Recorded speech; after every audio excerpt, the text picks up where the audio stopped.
always check your road conditions. So we've got a Shire website, visit Hunan website, just click on there and check for your road reports. It's very important because we have a lot of creeks that come across and come up, and you can get stuck anywhere in between near a town or nowhere near a town. So very important to keep an eye on your roads.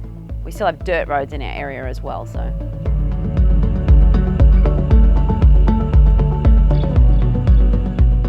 heading into the wet season for us, being in Richmond, so you've got to consider we're on black soil, so road access, so you need to start thinking about your food supplies at home and possibly some non-perishables, some long life and tins. Do you have enough batteries, your fuel supply, things like that? Do you have your emergency contacts in case we get an unseasonal rain event, something, fires, have all your emergency contacts, things like that.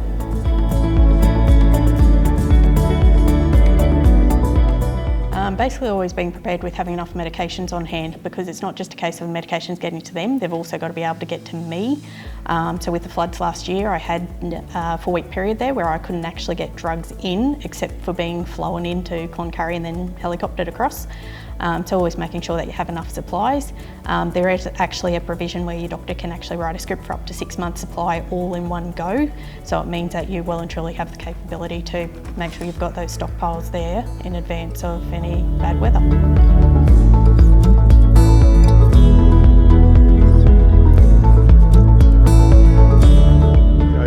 Keeping your gutters clean is one of the big ones around here. We get a lot of flood, and a lot of the houses, get a little bit of water coming into them, and usually it's because of clogged gutters. But just keeping your area tidy because of the winds that come along with it too. Any loose materials can get blown around, and just generally taking care of yourself, making sure your phone's charged, you've got batteries for your torch, you've got adequate water, food, all those little sorts of things that you can do to just make yourself that little bit safer and a little bit more prepared.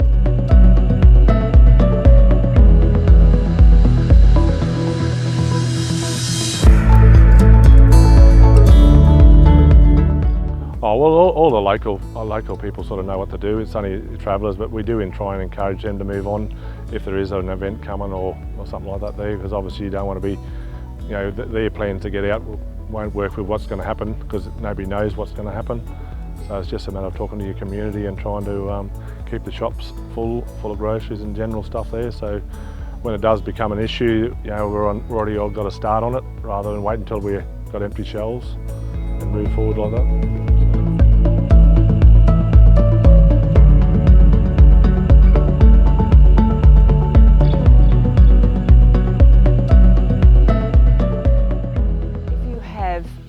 Visitors in, you've got to think of their safety first. You've got to make sure that they're pretty well prepared with most things packed up and only necessities that are left in the units, because if we do have to evacuate, they need to go first and we need to get them out before the roads close. We usually always have our cars, I know my husband and I do, we have our car packed.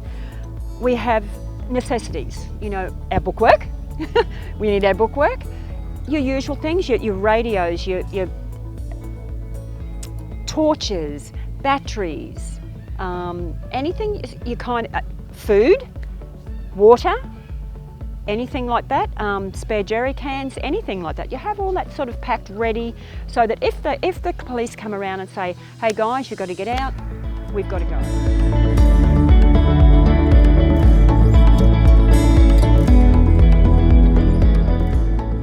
When the cyclone season here, we know what to expect when the cyclone coming.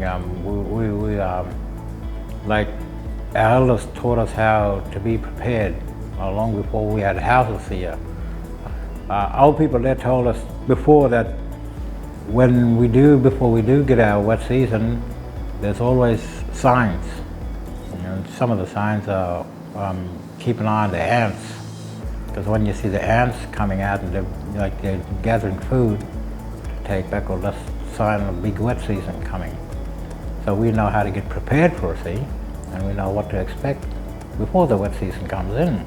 And it happened like maybe a month or 2 months before the wet season comes in. Passed on to generation and generation, so when people does come into the community, and like for my role now as community liaison officer, and when I give them a talk on my cultural awareness, I tell them some things about that, let them know about what to expect when they come to live in our community when it's come to wet season time, because it's isolated. The only way in and out is by plane, and sometimes the plane doesn't run if there's a cyclone around, so you have to just learn to live with it.